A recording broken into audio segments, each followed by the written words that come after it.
It's a Tuesday morning. You've got your coffee, you sit down at your desk, and you hit the power button on your laptop, fully expecting to just dive right into your workflow. It's a completely routine moment, but instead of that familiar, customized desktop you see every single day, the screen flashes to this stark, cold blue. And in that very specific, deeply frustrating fraction of a second, a really jarring realization washes over you. You might not actually own the hardware sitting right in front of you. Welcome to This Explainer. Today we're investigating a phenomenon that is quietly unfolding on modern Windows machines right out of the box, literally hiding in plain sight. We're going to unpack exactly what the source material calls the BitLocker ambush. So let's just rip the Band-Aid off right away and ask the ultimate, kinda uncomfortable question about your relationship with your everyday hardware. Do you actually own your computer? Now, I know, that sounds like a ridiculous question at first pass. You went to the store, swiped your credit card, and brought it home. It's sitting right there at your desk. You paid for every microscopic piece of silicon, every key, every pixel inside of it. But here's the thing. Physical possession is no longer the same thing as digital ownership. It's like buying a massive, impenetrable steel safe, bolting it to your floor, putting all your most valuable personal documents inside, and then realizing the manufacturer kept the only combination. When it comes to the actual data living and breathing on your machine, who actually holds the keys? And that brings us to this incredibly daunting number right here, 48. Let's go back to that cold blue screen for a second. That is not a standard error message telling you a driver failed or your system crashed. No, it is an active cryptographic barricade, and it is demanding a 48-digit recovery key just to let you see your own family photos, your tax returns, or your current work projects. I mean, really think about the sheer absurdity of a 48-digit string of numbers. That's not a password you can just cleverly guess. It's not your dog's name followed by an exclamation point. It is a mathematically impenetrable wall. There's this profound, visceral panic that sets in when you realize 48 random digits are standing entirely between you and your digital life. Part 1. The Blue Screen Ambush and the Illusion of Ownership. Which leads us directly to Part 2, the Silent Encryption Mechanism. Let's peel back the curtain. To truly understand how that barricade got there in the first place, we need to expose the hidden mechanics of this digital ambush. For those of us who remember the days of the command prompt, back when we had absolute unyielding physical control over every single file and folder, this modern process feels entirely alien. Step 1 starts innocently enough. You buy a modern Windows device, boot it up, and the system prompts you to sign into a Microsoft account. It's presented as a totally routine, harmless part of the setup process. But the very second you link that account, Step 2 triggers. Windows utilizes something called a TPM chip. Think of it as a tiny, highly secure cryptographic vault literally soldered to your motherboard. The system uses this vault to silently start scrambling your hard drive in the background. Then comes Step 3. That terrifying 48-digit key required to unscramble the drive, it's automatically generated, whisked away, and held in the cloud. The system did all of that entirely for you without even asking. What is absolutely crucial to grasp here is the deceptive nature of this whole process. We need to talk about what is fundamentally missing from the setup experience. In the past, encrypting a hard drive was a massive, highly intentional event, right? You had to research it, choose to initiate it, carefully write down your passwords. Today, this encryption isn't something you opt into. There is absolutely no progress bar appearing on your screen to show you that your personal files are actively being scrambled. There's no pop-up with a clear yes or no prompt asking for your explicit permission.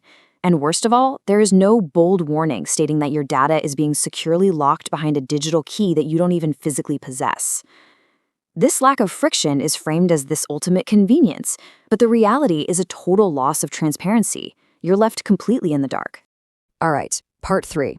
The corporate motive. Who really benefits here? So, why would a company design an operating system to heavily encrypt your hard drive without your explicit, informed consent? Well, this is where the source material presents a fascinating analytical argument. It's basically a digital Trojan horse. We really have to unpack the psychology of the corporate jargon here. Microsoft officially calls this feature security by default. And that phrase is designed to be psychologically comforting. It sounds incredibly safe, like a warm blanket, as if the corporation is actively working around the clock just to do you a massive favor. But the reality, according to the source text, is entirely different. The reality is account-dependent hardware. It's a feature pitched to the public as pure benevolent protection. But beneath the surface, it fundamentally shifts the balance of power completely away from you, the actual hardware owner. We need to establish a really clear definition of what account-dependent hardware actually looks like in practice. It means your physical hardware is now invisibly tethered directly to a corporate server.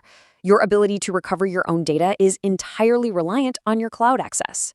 Let's make this concrete.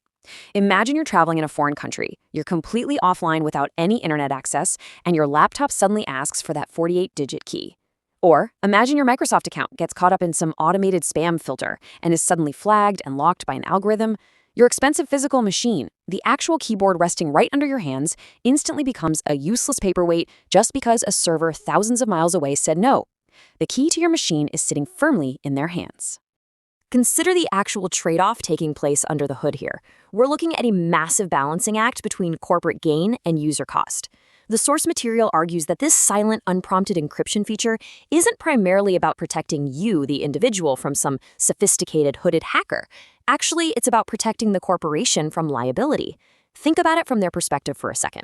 Microsoft would much rather deal with a fraction of angry, isolated users who are locked out of their own machines than face a massive, highly public PR disaster involving millions of unencrypted, highly sensitive records found on a stolen corporate laptop.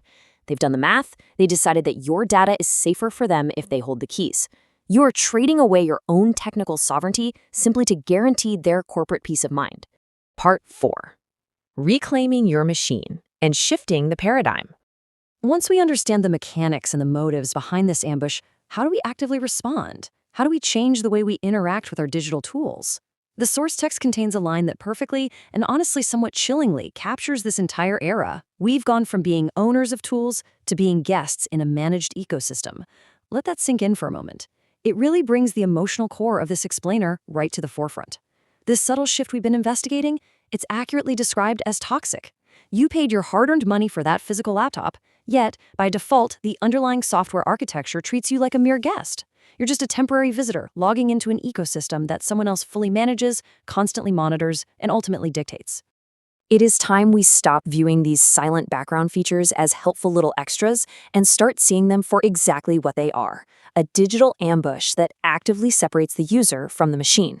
The takeaway here is incredibly actionable, but it does require some effort. You have to literally go manually into your Windows settings and turn off or kill device encryption and BitLocker. This isn't just about clicking a button, it's a philosophical rejection of the default setting. Now, this doesn't mean you shouldn't have security. It means you should have intentional security that you initiate, with keys that you hold in your physical possession. The text makes it absolutely clear. If you aren't doing that manual work, you are simply not the one in control of your files. Microsoft is. All of this leaves us with a lingering, pretty provocative thought to carry forward. Are you ready to be the owner of your machine again? The physical hardware is sitting right there in front of you, but true ownership in the modern digital age requires sharp intention. It is completely up to you to transition from a passive, monitored guest back into an active, sovereign owner. So check your settings. Find out exactly who holds the keys to your digital life right now and take your power back. Thank you for joining me for this explainer. And remember, always question the default settings.